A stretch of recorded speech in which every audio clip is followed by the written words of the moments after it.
Hello and welcome back to Duo Simplified, your only spot for simple learning. आज हम SEC finance for everyone की unit 2 complete करेंगे जिसका नाम है बैंकिंग सर्विसेज। अब इस यूनिट का हम पहले सिलेबस देख लेते हैं।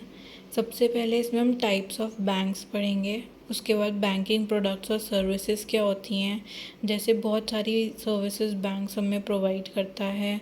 Types of bank deposit accounts कौन कौन से होते हैं, पैन कार्ड क्या होता है, एड्रेस प्रूफ क्या होता है और KYC नॉर्म्स, ये सारी चीज़ें आज हम पढ़ने वाले हैं।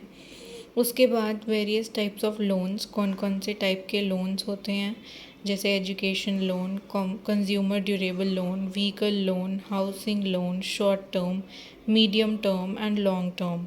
उसके बाद माइक्रो फाइनेंस क्या होता है, बैंक ओवरड्राफ्ट का मतलब क्या होता है, cash credit, mortgage, reverse mortgage, hypothecation, pledge, agricultural and related interest rates, ये सारी चीज़ें हम पढ़ने वाले हैं जो हमें नेशनलाइज्ड बैंक से मतलब प्रोवाइडेड की जाती हैं। उसके बाद कैशलेस बैंकिंग जैसे e banking, cheque counterfeit currency या फिर बैंकिंग कंप्लेंट्स और ओम्बड्समैन क्या होता है। उसके बाद लास्टली हम देखेंगे CIBIL, ATM, net banking, RTGS क्या होता है, NEFT, IMPS, ECS, डेबिट और क्रेडिट कार्ड क्या होते हैं, ऐप बेस्ड पेमेंट सिस्टम्स कैसे वर्क करते हैं, बैंक ड्राफ्ट और पे ऑर्डर का क्या मतलब है। तो हम स्टार्ट करते हैं आज का फर्स्ट टॉपिक से जो है टाइप्स ऑफ बैंक्स। बैंक्स जो हैं वो फाइनेंशियल इंस्टीट्यूशंस होते हैं जो कि डिपॉजिट्स एक्सेप्ट करते हैं, हमें लोन्स प्रोवाइड करते हैं एंड बहुत सारे फाइनेंशियल सर्विसेज हमें ऑफ़र करते हैं। उसके बाद हम सबसे पहले टाइप का जो बैंक है उसे देख लेते हैं, वो होता है हमारा कमर्शियल बैंक्स। ये हमें बैंकिंग सर्विसेज प्रोवाइड करता है जनरल पब्लिक को और बिजनेसेस को, जैसे कि HDFC बैंक है। इसके फंक्शन क्या होते हैं कि ये डिपॉजिट्स एक्सेप्ट करते हैं, लोन्स देते हैं, ATM प्रोवाइड करते हैं, चेक और ऑनलाइन बैंकिंग फैसिलिटीज़ भी प्रोवाइड करते हैं। बात करेंगे सेंट्रल बैंक्स के बारे में। सेंट्रल बैंक कंट्रोल करता है, रेगुलेट करता है सारे बैंकिंग सिस्टम्स को एक कंट्री के। इंडिया में सेंट्रल बैंक है रिजर्व बैंक ऑफ इंडिया, जिसको हम RBI भी बोलते हैं। RBI के फंक्शंस क्या होते हैं, सबसे पहले ये जो हमारे करेंसी नोट्स होते हैं उनको इशू करते हैं, हमारे मनी सप्लाई को कंट्रोल करते हैं, बैंक्स को सुपरवाइज करते हैं और फाइनेंशियल स्टेबिलिटी को मेंटेन करके रखते हैं। उसके बाद आता है कोऑपरेटिव बैंक्स। कोऑपरेटिव बैंक्स क्या होते हैं, ये फार्मर्स को हेल्प करते हैं या फिर स्मॉल ट्रेडर्स को, या फिर जो लोकल कम्युनिटीज़ होती हैं ना किसी भी एरिया की, उसको ये लोग हेल्प करते हैं। तो ये हमारे कोऑपरेटिव बैंक्स होते हैं। इनके फीचर्स क्या होते हैं कि सबसे पहले तो ये लोकल लेवल पे ऑपरेट करते हैं, इनकी वर्क करते हैं। उसके बाद लो इंटरेस्ट लोन्स प्रोवाइड करते हैं सारे लोगों को। उसके बाद ये एक बहुत अच्छा तरीका होता है रूरल डेवलपमेंट को इन्हांस करने का, सपोर्ट करने का। उसके बाद आता है रीजनल रूरल बैंक्स, जिनको हम RRBS बोलते हैं। ये ना मेनली रूरल एरियाज़ में ही वर्क करते हैं, क्योंकि जैसे इनका नाम भी है रीजनल रूरल बैंक्स, तो ये विलेजेस वाले एरिया में ही वर्क करते हैं मेनली। इनके फंक्शंस हैं कि ये लोन्स प्रोवाइड करते हैं फार्मर्स को और लोकल पीपल को जो भी रूरल एरिया में रहते हैं। सेविंग्स को एनकरेज करते हैं विलेजेस में, क्योंकि विलेजेस में मतलब इतना ज़्यादा सेविंग का कल्चर नहीं है, तो वहाँ पर सेविंग हैबिट्स को ये प्रमोट करते हैं। उसके बाद हम बात करेंगे बैंकिंग प्रोडक्ट्स और सर्विसेज। बैंकिंग प्रोडक्ट्स और सर्विसेज वो फैसिलिटीज़ होती हैं जो हमें बैंक प्रोवाइड करता है, और ये जिससे कि हम अपनी मनी को सेव कर पाते हैं, मनी को बोरो भी करते हैं at the time of need, या फिर ट्रांसफ़र करते हैं एक बैंक अकाउंट से दूसरे बैंक अकाउंट में। ये सारे फाइनेंशियल ट्रांजेक्शन्स को भी वर्कआउट करवाते हैं हमारे लिए। सबसे पहली जो सर्विस आती है वो है डिपॉजिट सर्विसेज। डिपॉजिट सर्विसेज में क्या होता है कि जो बैंक होता है ना, वो मनी को एक्सेप्ट करता है कस्टमर्स से डिफरेंट अकाउंट्स में, जैसे कि सेविंग्स अकाउंट है, करंट अकाउंट है, या फिर फिक्स डिपॉजिट या फिर रिकरिंग डिपॉजिट। ये अलग अलग टाइप्स के हमारे पास अकाउंट अवेलेबल होते हैं। तो उसमें जो भी मनी ट्रांसफ़र होती है वो सारा कौन देखता है, डिपॉजिट सर्विसेज देखती हैं ऑफ अ बैंक। उसके बाद आती हैं लोन सर्विसेज। लोन सर्विसेज में क्या होता है कि बैंक लोन प्रोवाइड करता है अलग अलग पर्पसेस के लिए, जैसे education, home purchase, vehicle purchase या फिर बिजनेस पर्पसेस के लिए। उसके बाद थर्ड सर्विस जो आती है वो है money transfer service. Money transfer service में क्या होता है कि बैंक ना हेल्प करता है कि मनी को इजीली ट्रांसफ़र किया जाए from one account to another, जैसे कि NEFT, RTGS, IMPS और UPI। ये सारे जो भी टर्म्स हैं ना, जो शॉर्ट फॉर्म में लिखे हुए हैं, इनको हम अच्छे से आगे वाले टॉपिक्स में पढ़ेंगे, जैसे हमने सिलेबस में भी देखा था कि हमें ये पढ़ने हैं। उसके बाद आती है लोकर फैसिलिटी। लोकर फैसिलिटी में क्या होता है कि बैंक ना आपको लोकर प्रोवाइड करता है जहाँ पर आप अपनी ज्वेलरी रख सकते हो, डॉक्यूमेंट्स रख सकते हो या कुछ भी वैल्यूएबल चीज़ रख सकते हो सुरक्षित। वहाँ पर आपकी ही परमिशन से कोई उसको निकाल सकता है या आप खुद ही निकाल सकते हो। उसके बाद आती हैं ATM सर्विसेज। ATM सर्विसेज में कस्टमर्स को क्या फैसिलिटीज़ मिलती हैं कि वो अपना कैश विड्रॉ कर सकते हैं, अपने अकाउंट बैलेंस को चेक कर सकते हैं, मनी को डिपॉजिट भी कर सकते हैं और ATM पिन को चेंज भी किया जा सकता है। उसके बाद internet and mobile banking. Internet और मोबाइल बैंकिंग में क्या होता है कि कस्टमर्स जो अपने बैंकिंग सर्विसेज को यूज़ कर सकते हैं online through the medium of mobile apps या फिर वेबसाइट्स जो कि बैंक पर्टिकुलर अपनी प्रोवाइड करते हैं। उसके एडवांटेजेस क्या होते हैं कि एक तो ये 24 आवर बैंकिंग सर्विसेज प्रोवाइड करता है कि कहीं भी हो आप तो ये आपको ईजिली एक्सेसिबल होता है। उसके बाद ऑनलाइन पेमेंट्स हो जाती हैं और बहुत कन्वीनियंट और ईजिली आपकी मनी भी ट्रांसफ़र हो जाती है। उसके बाद आते हैं debit card and credit card services. Debit card क्या होता है, जब मनी डायरेक्टली डिडक्ट हो जाती है कस्टमर के बैंक अकाउंट से तो वो डेबिट कार्ड होता है। क्रेडिट कार्ड का क्या मतलब है कि जब बैंक जो है वो क्रेडिट प्रोवाइड करता है जिसको बाद में कस्टमर रीपे कर देता है तो वो क्रेडिट कार्ड होता है। तो ये वाली सर्विसेज भी बैंक हमें प्रोवाइड करता है। अब हम बात करते हैं types of bank deposit accounts के कितने टाइप्स के हमारे पास बैंक डिपॉजिट अकाउंट्स होते हैं। सबसे पहले आता है सेविंग्स बैंक अकाउंट, जो कि ओपन किया जाता है सेविंग हैबिट्स को इनकरेज करने के लिए लोगों में। इसमें हम इंटरेस्ट भी अर्न कर सकते हैं अपना पैसा सेव करते हुए। सेफ़ एंड सिक्योर होता है। स्टूडेंट, सैलरीड पर्सन और फैमिलीज़ के लिए सुटेबल ऑप्शन होता है टू सेव द मनी।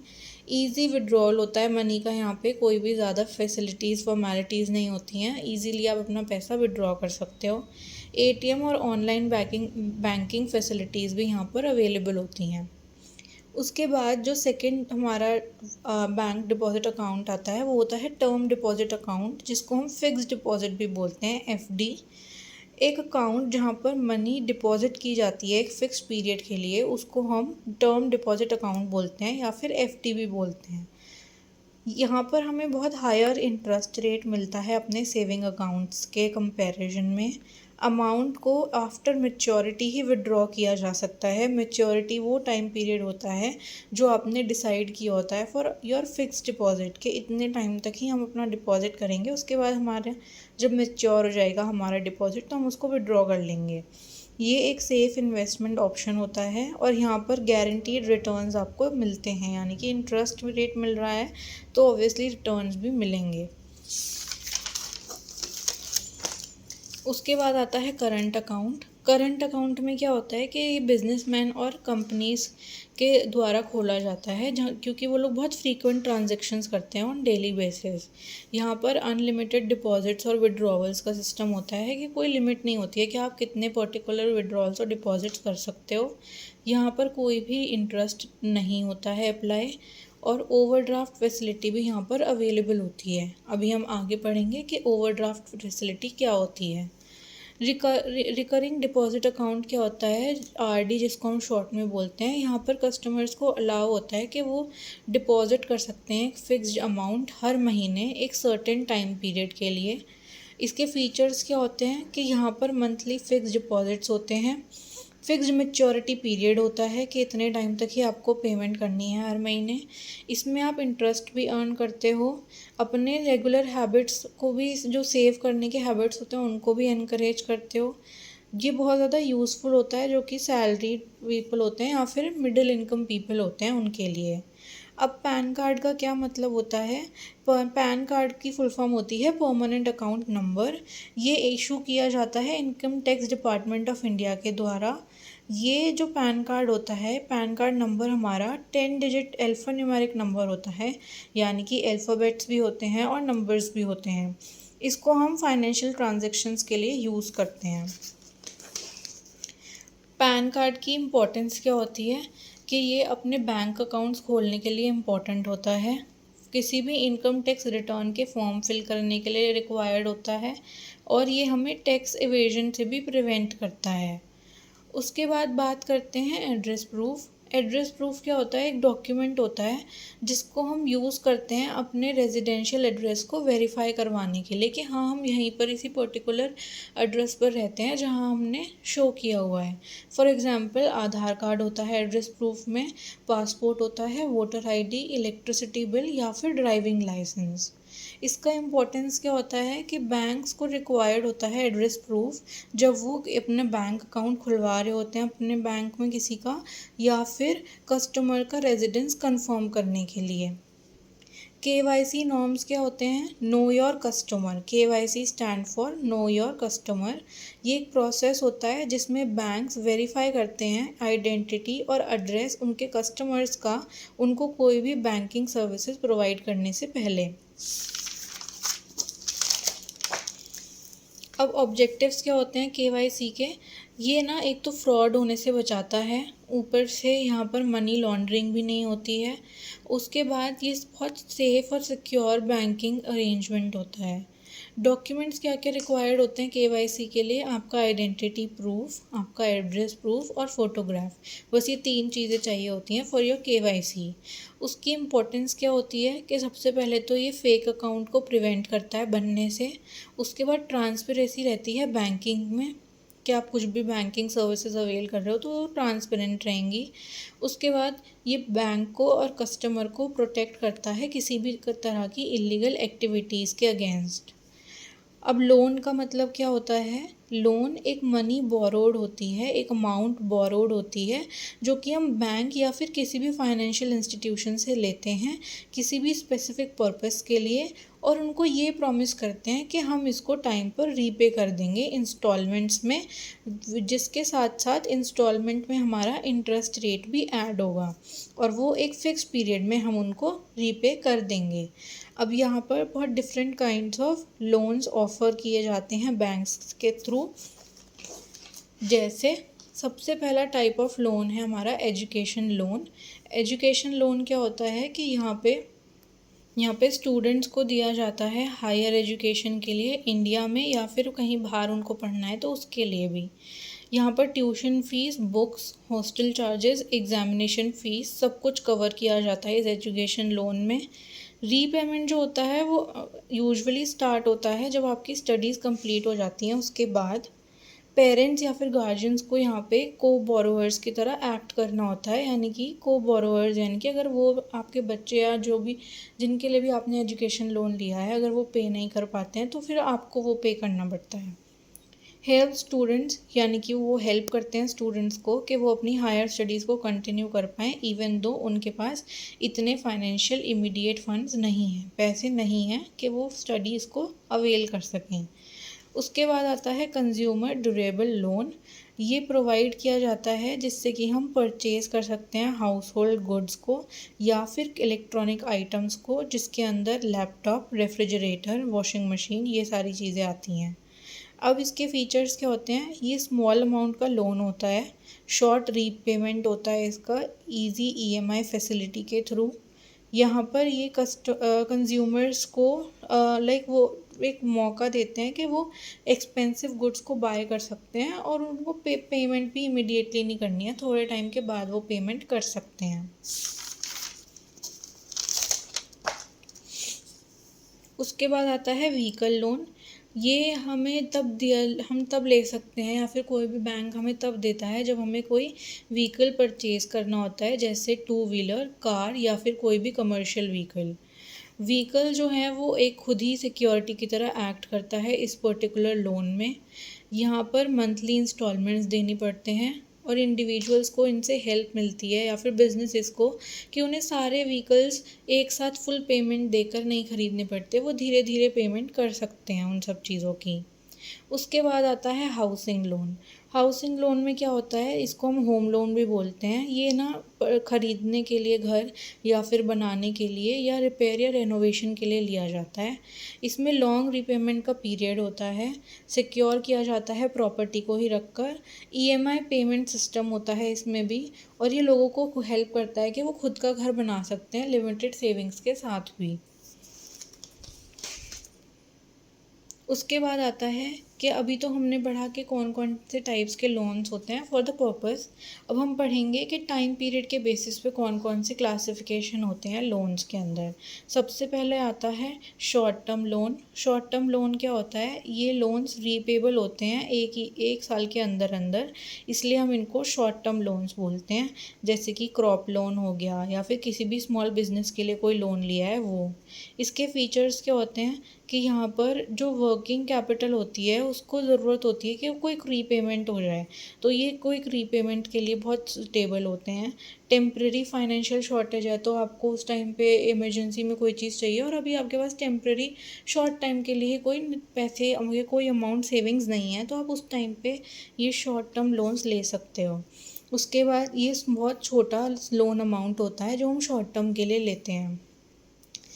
आगे है हमारा medium term loans. Medium term loans में क्या होता है, ये लोन्स ना 1 से 5 साल के अंदर दिए वापस किए जाते हैं।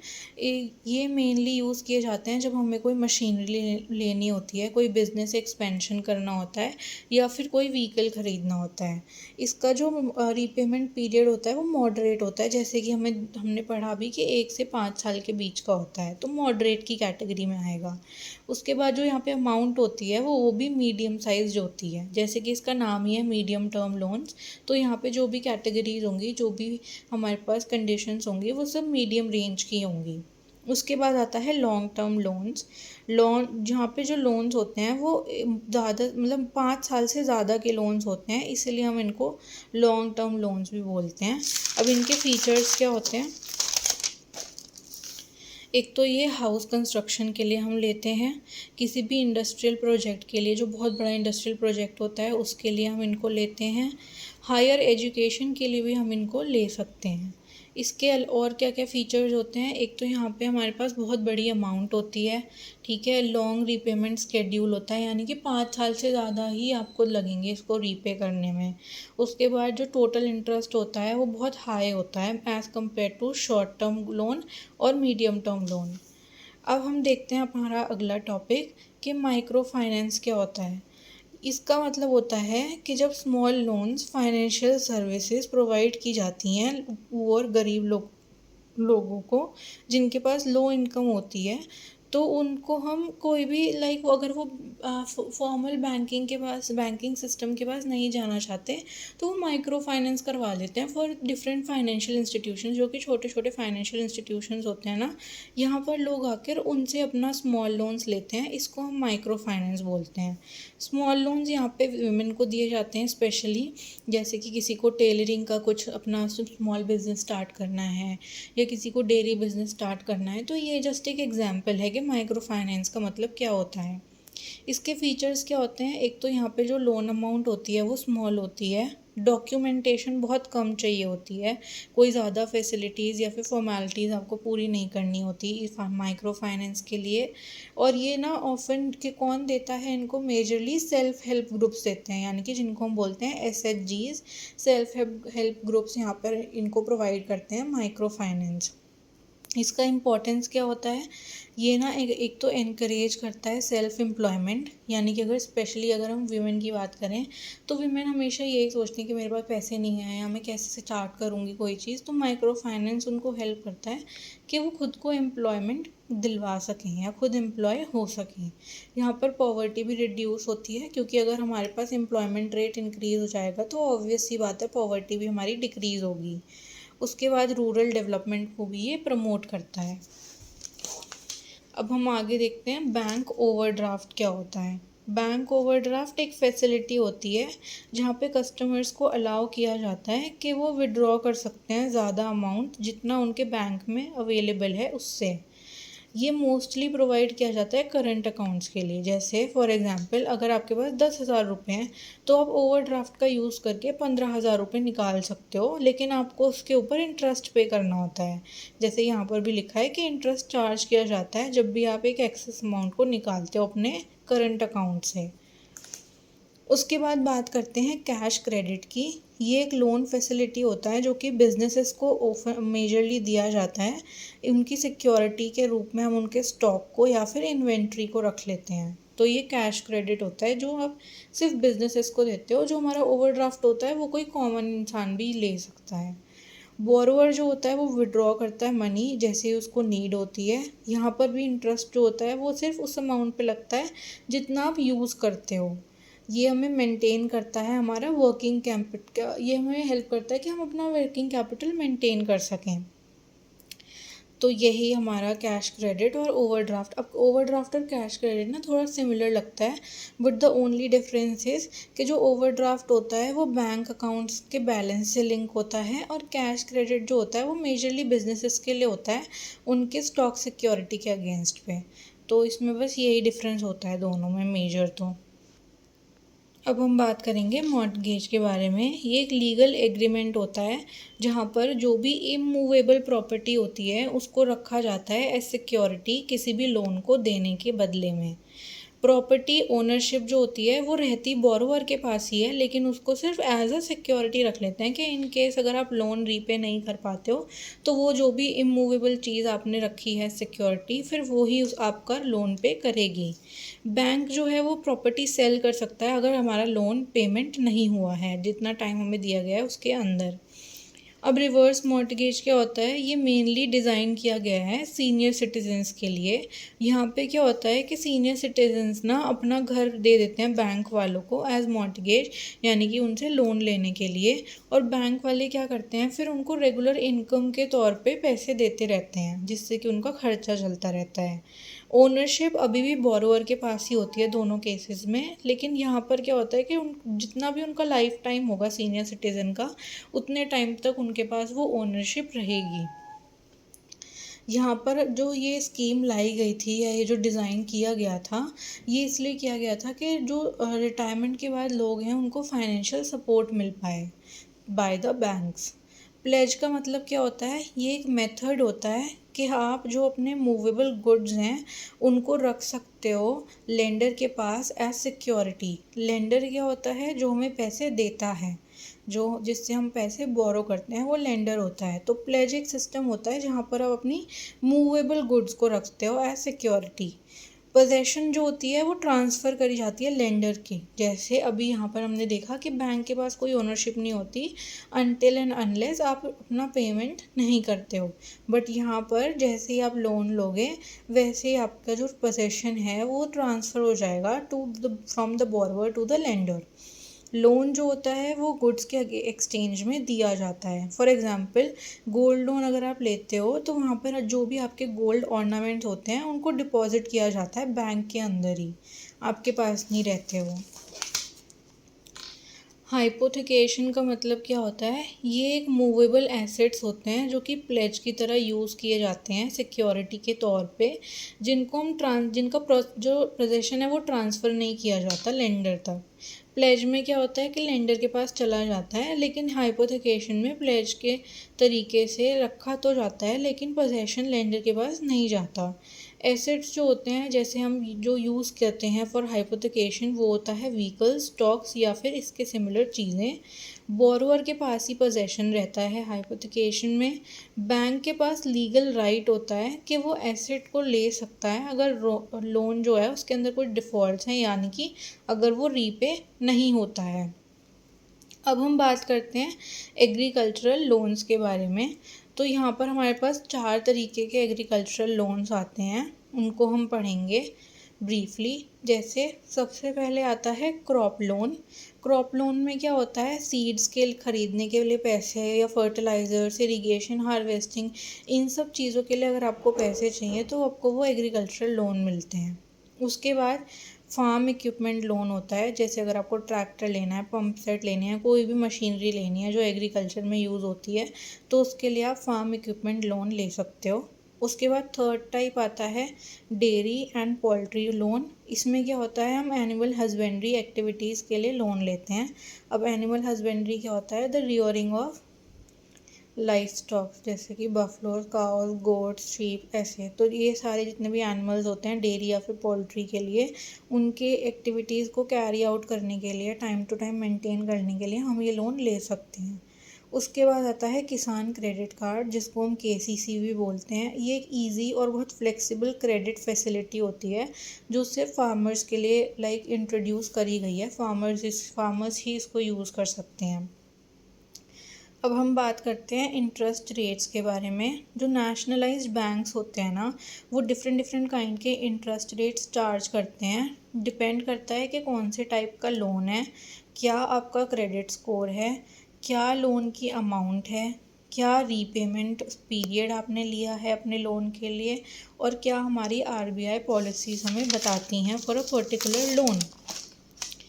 अब नेशनलाइज्ड बैंक के अंदर कौन कौन से आते हैं इंडिया के अंदर, state bank of India, Punjab national bank PNB, bank of Baroda, Canara bank या फिर यूनियन बैंक ऑफ इंडिया। ये सारे बैंक्स हमारे नेशनलाइज्ड बैंक्स हैं इंडिया के। अब कौन से फैक्टर्स होते हैं जो इंटरेस्ट रेट्स में इंक्लूड किए जाते हैं, जैसे सबसे पहले आरबीआई मॉनेटरी पॉलिसी क्या कहती है उसके अकॉर्डिंग डिफ़र करता है इंटरेस्ट रेट। उसके बाद क्रेडिट वर्दीनेस क्या है बोरोवर की, उसके ऊपर डिपेंड करता है। फिर आता है टाइप ऑफ सिक्योरिटी प्रोवाइडेड, यानी कि आपने पर्टिकुलर लोन के लिए क्या एज सिक्योरिटी रखा है, उसमें भी आपका इंटरेस्ट रेट डिपेंड करता है। फिर आता है लोन ड्यूरेशन, कि क्या लोन की ड्यूरेशन थी, मार्केट कंडीशंस क्या थी। तो ये 5 पॉइंट हैं जो आपके इंटरेस्ट रेट को डिफ़र करते हैं according to the situation and conditions applied. उसके बाद अब देखते हैं कि टेबल है, एक तरफ मैंने लिखे हुए हैं टाइप्स ऑफ लोन और उनके इंटरेस्ट ट्रेंड क्या है, यानी कि इंटरेस्ट रेट कैसा होता है, लो है, मॉडरेट है, हायर है, कौन सी कैटेगरी में आता है वो लिखा हुआ है। तो सबसे पहले अगर हम एजुकेशन लोन की बात करें तो वहाँ पर इंटरेस्ट रेट जो होता है वो बहुत लो होता है। Education loan is the cheapest. उसके बाद होम लोन आता है, उसका मॉडरेट होता है। व्हीकल लोन या फिर गोल्ड लोन के लिए अगर हम अप्लाई करते हैं तो उसका इंटरेस्ट रेट भी मॉडरेट होता है। अगर लेकिन आप पर्सनल या फिर कंज्यूमर ड्यूरेबल लोन, जो हमने पीछे स्टार्टिंग में पढ़ा था, अगर आप वैसा कोई लोन लेते हो तो उसका इंटरेस्ट रेट हायर रहता है। फिर आता है एग्रीकल्चरल लोन। एग्रीकल्चरल लोन में क्या होता है, कभी कभी ना सब्सिडाइज्ड भी होते हैं बहुत सारे केसेस में। जैसे अगर आप केसीसी यूज़ करोगे, किसान क्रेडिट कार्ड, तो उसके बेसिस पे आपको इंटरेस्ट रेट कम अप्लाई होता है। उसके बाद आता है ओवरड्राफ्ट और कैश क्रेडिट। ओवरड्राफ्ट और कैश क्रेडिट में क्या होता है कि यहाँ पर ना आपने क्या यूज़ किया है अमाउंट और कितना रिस्क है कि आप रीपे करोगे या नहीं करोगे, वो आपकी पूरी ट्रांजैक्शन और आपकी हिस्ट्री देख के उस चीज़ के ऊपर डिपेंड करता है कि आपको कैसा इंटरेस्ट रेट अप्लाई करेंगे वो लोग।